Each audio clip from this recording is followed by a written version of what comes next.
Let me start with you, Nestor, and Heather perhaps as well, but after decades of stagnation in electricity demand growth in this country, hydrogen might not be taking off as a rocket ship, but energy demand certainly is. What's the view from cabin on this rocket ship? Not an easy one. We need power. That's for sure the case, which is different from energy for everyone in the room. Power, energy. We need the ability to really consume in a stable manner to power our loads. We need scalability. We are very concerned about affordability. We care a lot about it. And we also care a lot about future-proofing what we're doing. There is a lot of, heat right now around the short term, but we need to make sure that we don't destroy decades of progress, just on the back of that. And because of that, as my title says, unlocking advanced energy solutions is paramount, right? Many of those advanced energy solutions can deliver power that is clean and that is scalable.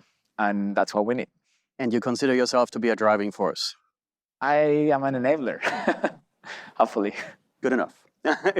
Heather, so CoreWeave, enabling a lot of the growth of of the world.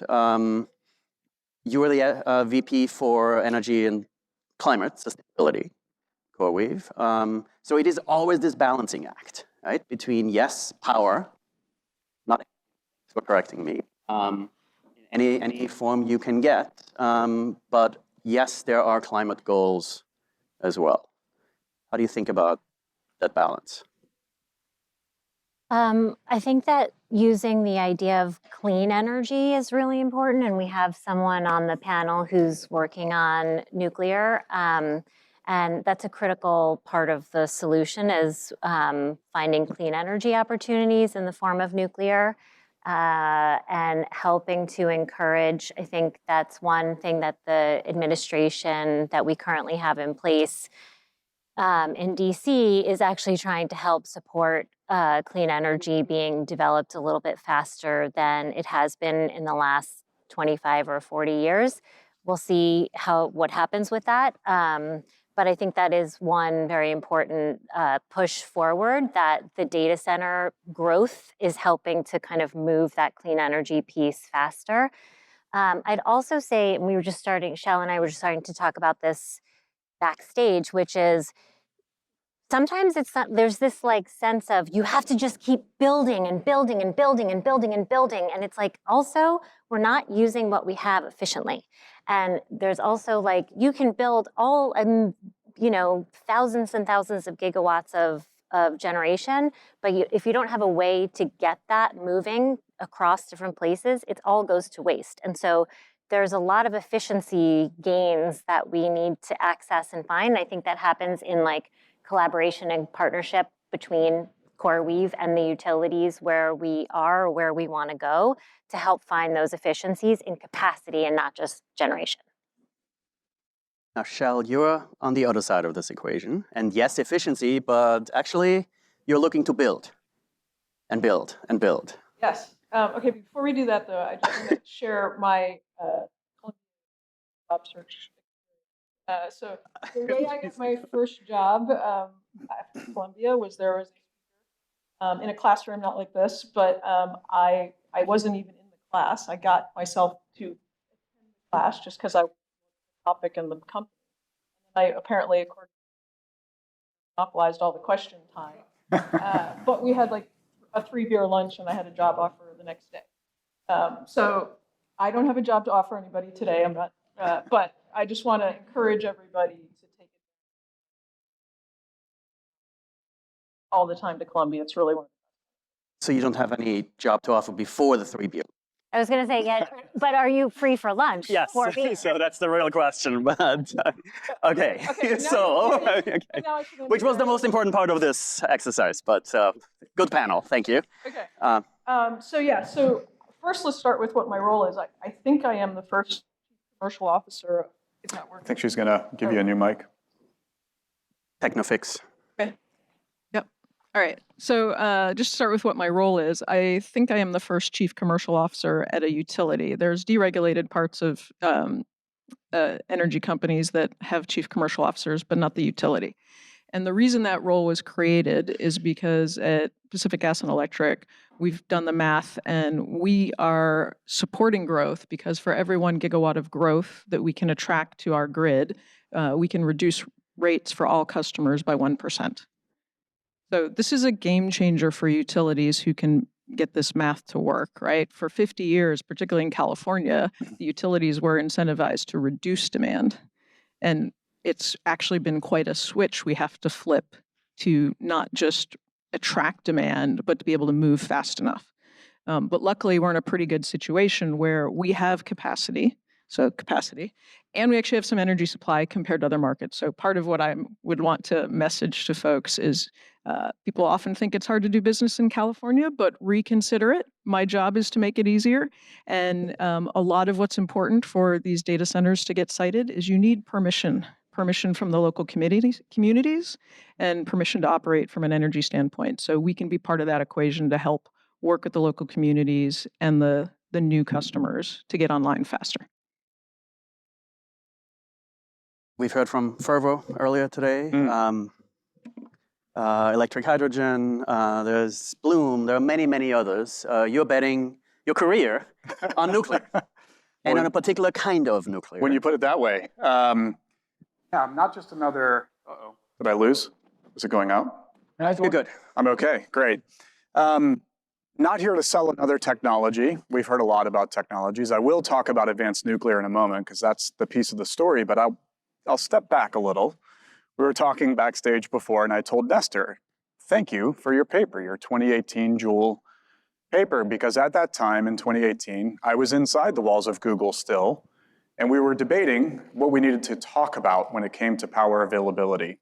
And we started to adopt clean firm. So thank you for your paradigm. And as has already been discussed in this room, hitting sustainability targets and capacity targets, even before the age of rapid AI growth, it became abundantly clear we need more clean firm options. And I am an all of the above fan, so go Fervo, go team. And my job at Google at the time was thinking about how Google's technology could be used to help. At the time, we were really focused on the energy trilemma, right? Remember that term? Climate, accessibility, cost. Fast forward a few years, I'm at Microsoft working on the same thing. And we got this idea that we could work to maximize existing infrastructure. And what if advanced nuclear, if it really became small and modular, could plug into existing coal plants that are near retirement or recently retired and reuse the existing infrastructure, right? Switch out the boiler, interconnections already there, and so on. So Microsoft invested in this nonprofit and we formed this consortium to go out and begin assessing these sites and looking at the advanced nuclear landscape, SMRs. Sadly, I learned quickly that SMRs were neither small nor modular, and they were, they were still big projects. They weren't really products, right? And then you had microreactors that are awesome for diesel backup gen replacement or going to remote communities, but they weren't going to repower large coal facilities, and AI was starting to have its moment. Oh my gosh, the mirror is looking back at us. We're the demand curve, right? Which we all know now. So in that moment, I said, I'll bet my career. I'm going to go join because really advanced nuclear isn't a technology challenge. It's a commercial problem wearing a technology costume. So where is the supply chain mature? Where can we move things to the factory? How can we get out of this valley of death, first of a kind, nth of a kind debate? And that's the story of how I ended up at Aalo Atomics. And I'm happy to give more detail on it, but I do think that there's a major opportunity right now because of this demand curve started being shaped around clean firm to unlock manufactured solutions of high energy density that are clean. Now, Nestor, you started his career You know? Yeah, thanks. Maybe I destroyed it. No, I just want a reflection. Maybe it's a bit of a. The first takeaway for me is in the history of the universe, there hasn't been a coolest time to be in energy. So if you're here, that like you're in the coolest topic Or power. to be- No, I'm just kidding. Yeah, you're right. Power and energy. Let's combine it. It's also the fact that, well, it takes some time, right? Like we wrote that paper. Of course, if it got published in 2018, that means like we wrote it in 2016 because peer review process, no? Which is why you're no longer in academia. But that was before I sold myself to McKinsey, to continue in your joke. But no, the idea here is that it is relevant to see what I'm doing today at Google is actually enabling what we wrote about in 2018. And for me, that's mind-blowing. The fact that I can be in a private company, leveraging like the scale of this private company and the forward-leaning approach to changing the world of this company to unlock what we wrote many years ago about something we needed for 2050, and now suddenly we need it for yesterday. Yep. Is amazing, right? But also sometimes we make it sound like the future is still very far away, and I disagree. I think the tools that we need, we have them. We need to scale them, and many of them sound kind of like they're still years ahead, but they're not. Like today, we heard about demand response. We already signed 1 gigawatt of demand response. That's public. Nest thermostat contributes a little bit in this. Could be. No, I'm talking about 1 gigawatt of data center demand response. That is already a reality. Demand response for data centers is not something that it's a case study to study or to unlock in the future. It's already happening. In some of our ESAs, we have hundreds of megawatts of demand response as part of our capacity stack. So we're doing that already. Now, of course, when you look at the big scale, 1 gigawatt still short of what we need to get to. But the fact that we're already 1 gigawatt scale should mean like this is serious stuff, right? And I expect to see the same happening with nuclear, with geo, with CCS, with long duration energy storage, because the size of the challenge is compelling. And there is no single technology provider, there is no single technology vertical that can do it all.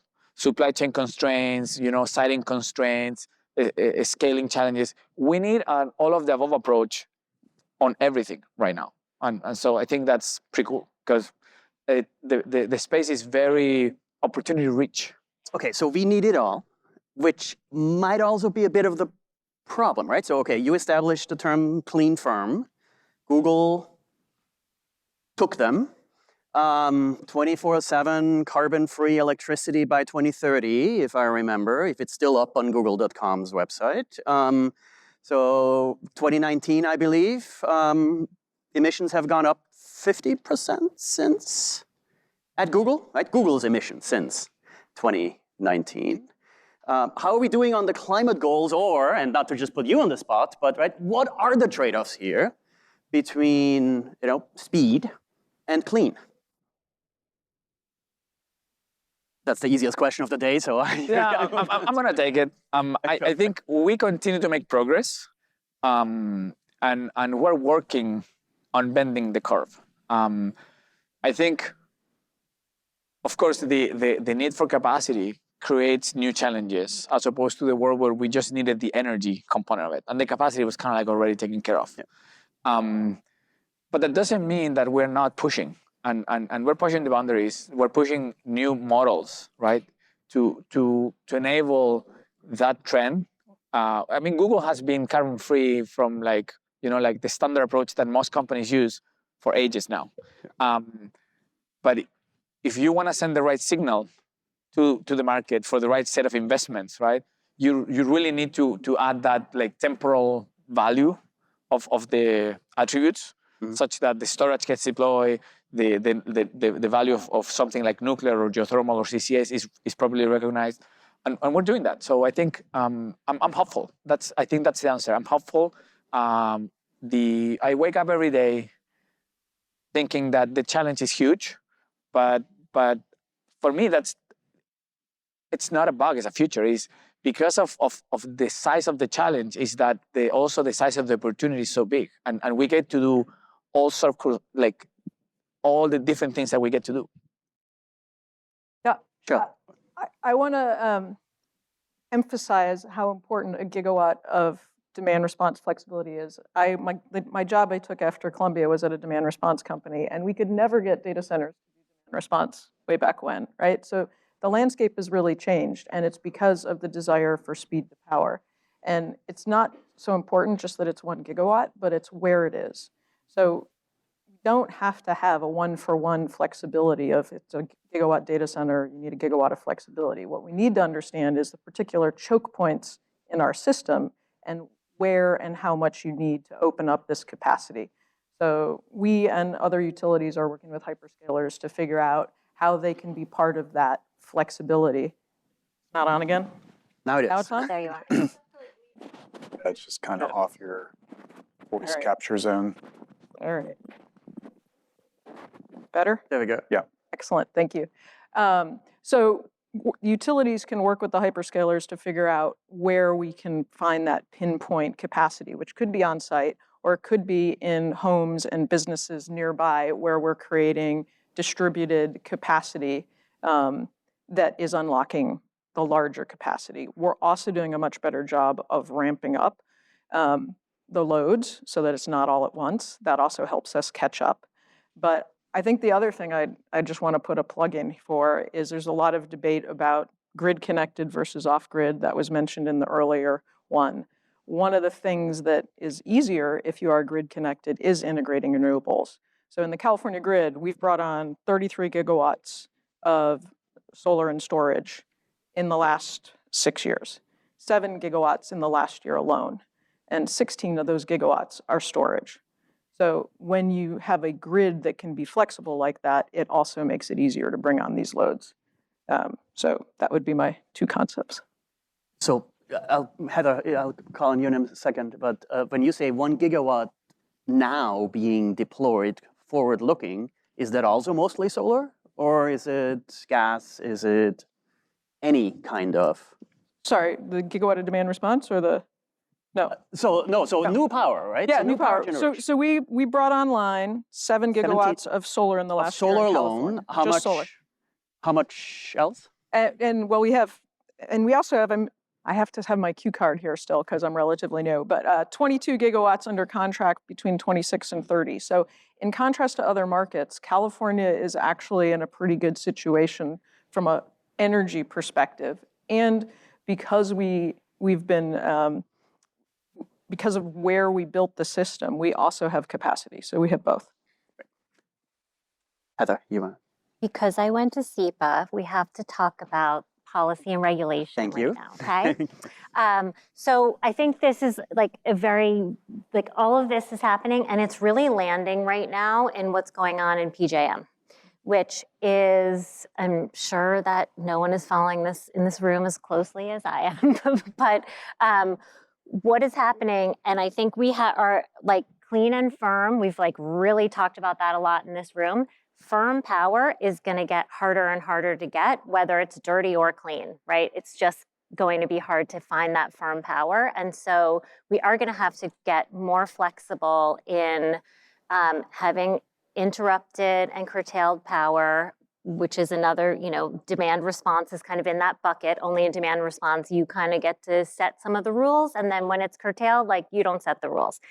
And so what's happening right now in PJM is that PJM said in January and got sign off from 16 governors, so bipartisan effort to say, hey, guess what? Every large load customer that comes into our territory, and that's basically like the middle Atlantic states and like touches a little on Illinois, whatever, you will have to come and it's just gone from bring your own generation to bring your own new capacity. Because we don't have enough power and we're focused on affordability for, it's like a whole bunch of ideas mushed together in a statement. And so what's happening now is, and for the last few months, every large load customer is going to the utility of the transmission and distribution utility and the energy supplier, which is often different, and being like, what does this mean? And they're like, we don't know. We're trying to figure it out too, right? And so we are like partnering to try to understand what does this mean, and it's going to be different in every single state. And guess what? If you want speed to power, this is not going to be very fast, right? You have different states saying, well, we're going to have to work through our PUC, our state legislative process, our governor process, like what does the governor want to do? And so like we do not have speed to power in PJM, right? But you do have existing generation. You do have companies like CoreWeave that would be delighted to pay for system upgrades so that we can be part of a community. And like, guess what? We pay sales tax on all of our power bills that go to the state. And so there's a lot of missed opportunity because we're in this narrative of like, well, we have to bring our own generation or bring our own capacity, and nobody even knows what that means.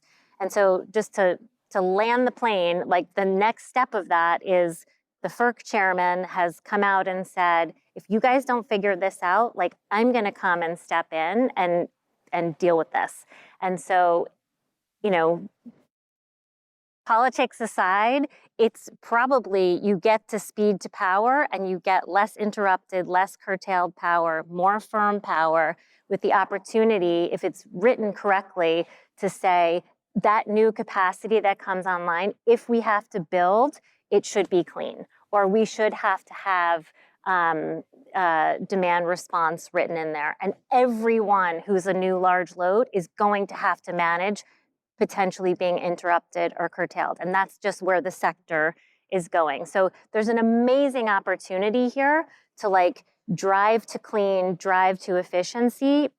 But I can't even believe I'm saying this. Like, I do believe in what the federal government's doing right now, because it's not going to be an efficient process for us to get to speed to power. That's firm. I'm glad you brought up policy. I'm the guy who teaches climate policy here at the business school. And I'm glad you brought the policy at the local.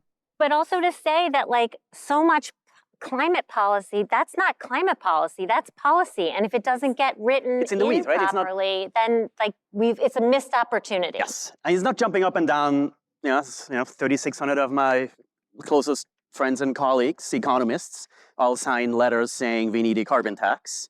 Yes, we do, and wouldn't it be nice? But it's policy at the local PGM level. Mm-hmm. It's in the weeds, getting energy policy, energy markets right in order to enable some. Now, there is, and we heard it before, right? Actually, geothermal, currently at 4 gigawatts, we're at 400 gigawatt potential, and behind the meter geothermal as one of these opportunities. Well, behind the meter nuclear, is that in play? It's definitely in play. I started with the repowering coal narrative, but where we've shifted is let's build something that has product market fit across all these scenarios. We need to have high availability, high redundancy. So we take 5, 10 megawatt turbines, put them inside one building. You can energize those independently, refuel them independently. That's a 50 megawatt footprint on 2.5 acres. So that energy density is extremely high. It uses a heat load, right? So you're heating up sodium and making steam, and then a Rankine cycle. So what that means is, while it's not BESS, you have some load following capability built in. It's kind of an interesting situation when you start to copy and paste these, which used to be a scenario that wasn't within policy reach. Now it is within policy reach.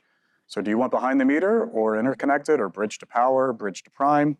We can do it all. Which one do you want? And no water, by the way, which is very cool. I'm done selling. I want to open it up to questions for the audience in a minute. For now, Nestor, you wanted to. Yeah, I just wanted to connect to my point around future-proofing. There is a lot of talk about behind the meter these days. I think what everyone should keep in mind is designing for behind the meter is not a future. It's a bug. And so everything we do should be thought of. If it's behind the meter, we need to have a path to grid connection, because that way, billions of dollars in assets, not just the generation, the load can also be an asset if operated smartly, right? Can become an asset that can help with affordability for everyone. And so it is true that, like, yes, as a play to speed to power, you might think of like going behind the meter, but always keeping in mind that long term, these islands will likely be grid connected. Now, assuming that grid connection means 100% of whatever is on site is going to be matched with an interconnection is also wrong. There's probably some optimal, I'm just going to say, I think it's probably higher than 50%, lower than 100%, right? But there is an optimal point of like how much of that behind the meter solution that now has load and generation gets to be exposed to the grid. I bet there are questions, built up, pent up demand this morning. Let's focus on this panel first. And let me remind you that questions are usually one sentence and usually end in a question mark. Christine has a microphone. And we can start on the very opposite end, if you don't mind, sorry. The mic here on the side too? We don't know.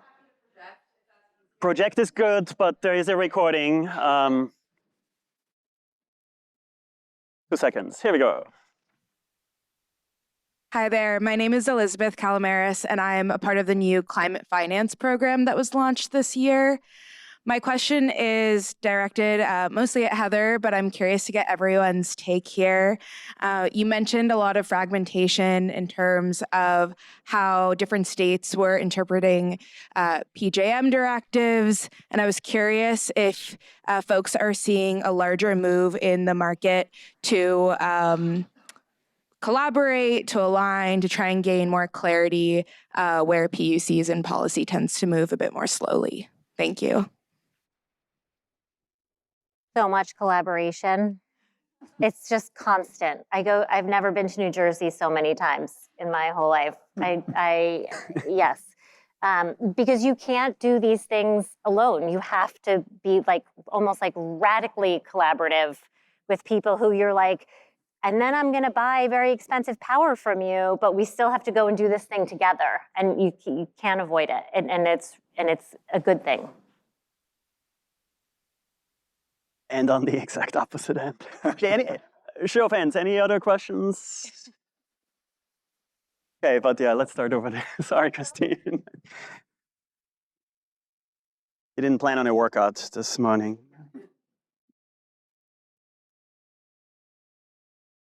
Hey, Cameron Willard with LS Power, and I know a couple of you professionally.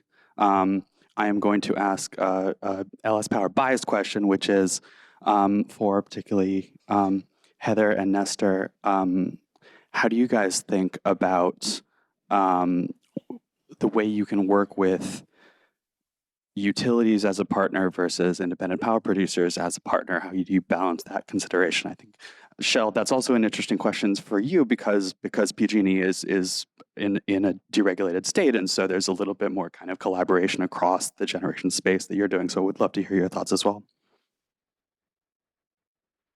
Question for? Happy to take a first crack at it. The short answer is there is no way around working with utilities, and it's not something we're trying to avoid. The way I explain it is you have big C capacity and small C capacity. We're not power companies. We are power users. If an IPP has capacity in PJM, that means they can get a certificate for some megawatts of capacity, but that doesn't mean that somewhere I can have new load connected.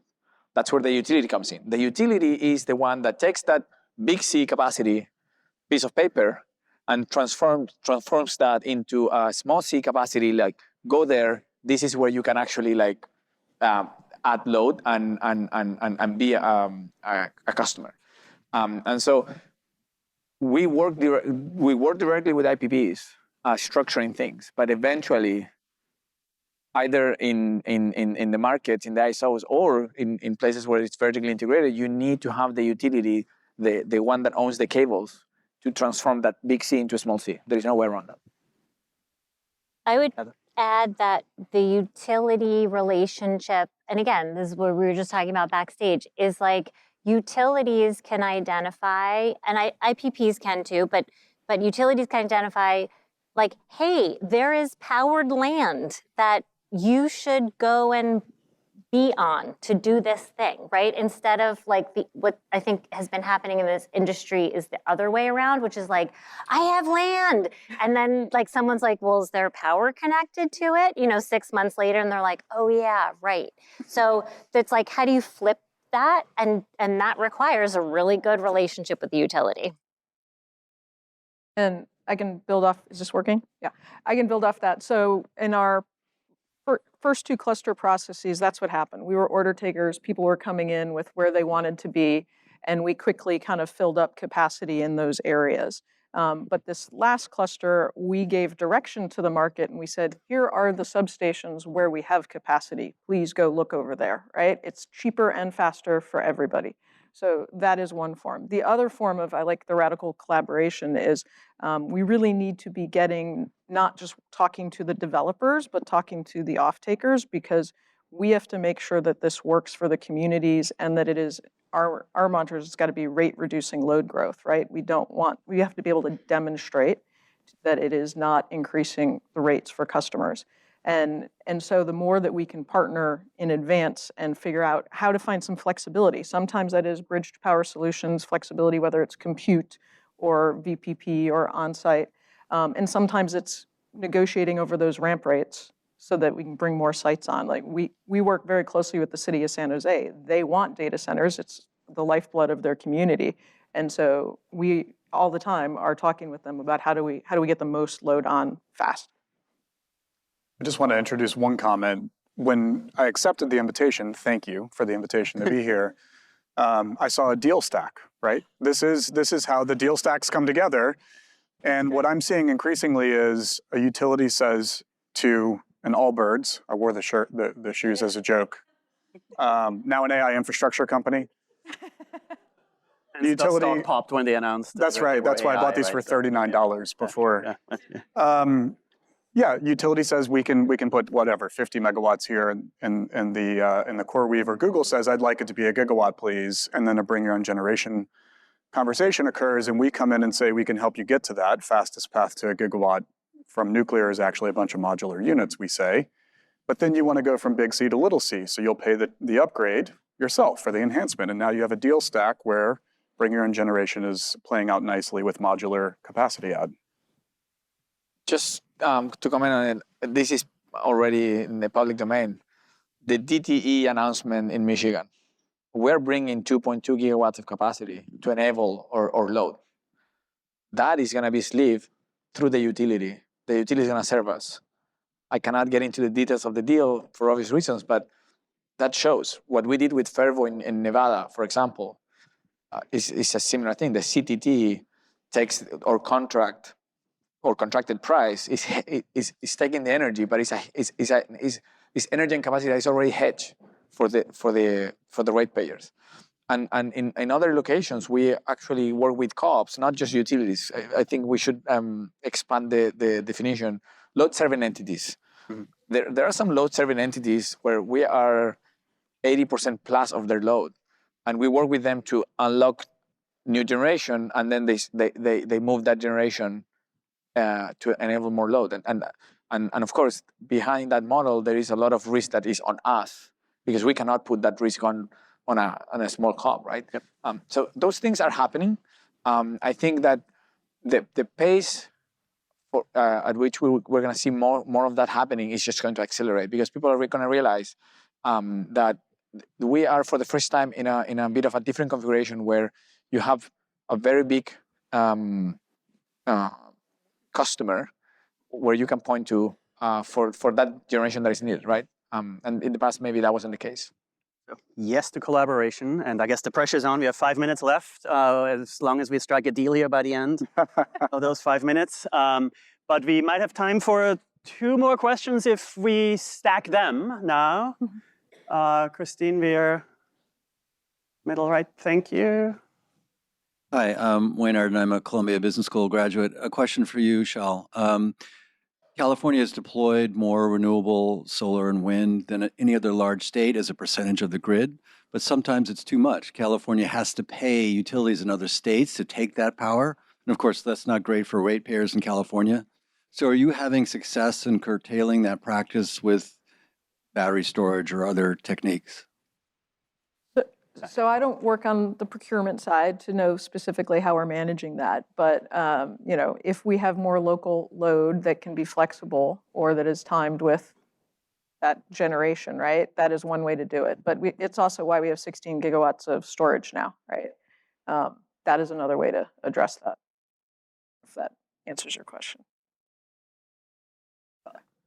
No pressure, but final question of the day. Sure. My name is Sarah Welton. I work for GRESB. We've recently developed a standard, a benchmark for data centers. And aside from PUE, what are the best performance metrics as we think about energy consumption by data centers? I could answer part or take that one. I think PUE is a terrible metric for data centers where primarily they're serving their GPU. I can't even talk. They're GPUs and training AI models. PUE is like a CPU metric. So one, we have to throw that out. I don't know what the alternative is. I like that you're nodding. Please change that for us. Thank you. And that's all I have to say. I hate the PUE metric. That's a tough question. I do find, depending on how you define PUE, I do find it useful, actually. The way I think about it is just the ratio of how much power I need for the cooling versus how much effective compute I use. And I don't think having a higher PUE is a problem necessarily. Like when we have higher PUEs, it's because we're using air-cooled data center capacity. And in most places, that is the right thing to do to avoid other impacts, right? So optimizing the PUE or making sure the PUE is as low as possibly can, I'm not sure that I think the problem I have with PUE is how it's used more than the metric itself. I do think that at the end of the day, some other metrics that come to mind is the level of firmness in general. Because that is a clear reflection of how flexible we are being with our loads, and of course the standard. What's the share of clean versus non-clean capacity that it's being used? For me, that's a big one. I'll add two things based on community engagement. One is water efficiency, and the other one is noise. If we could have standards around that, I think there's a lot of good work being done, but we don't have a standard that's easy to communicate to folks proactively, particularly if the off-takers are not part of the local permitting process, right? If you could say that whatever site's coming in will meet this noise or water standard, that would help. Not to put you on the spot now as well, but actually let me try and make some sparks fly, perhaps. Okay. So we heard about cooperation. Great. But you're competing. You're competing with geothermal. You're competing with others. Well, I guess the real question is, right, what is the balance here between competing on the one hand for, yes, attention, money, financing, Sure. and the sort of, right, cooperating on the sort of policies, levers, infrastructure, investments that benefit everyone? Yeah, I mean, from an advanced nuclear standpoint, the tide is rising. You need to execute quickly. USA has made a choice. It's not a climate analogy, it's an energy. Oh God, analogy. terrible Yeah, analogy. Sorry about that.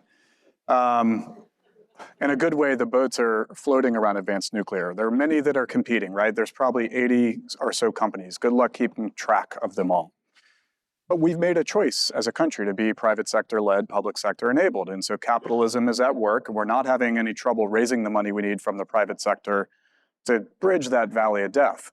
And now we've got this very progressive program to go critical with reactors at Idaho National Lab. And so we're 8 Fridays away from the deadline, I think it is, July 4th. We're a minimum of 3, according to the executive order, need to go critical. So this idea, the thing I wanted to get to here is timeline. When people say, we need power now, what do they mean? It used to be before 2030. Boy, that's really tough to hit for nuclear. Good luck. All these restarts and companies are going to come available in the late 2030s. I think we're going to surprise the market. And so we are competing for sub-2030 capacity clean, firm, deliverable on a predictable budget and time schedule. Maybe it starts as behind the meter, gigawatt microgrids might come through, but let's just move on, and I'll say we're ready to go and compete. Amazing. Thank you. That was amazing. All right.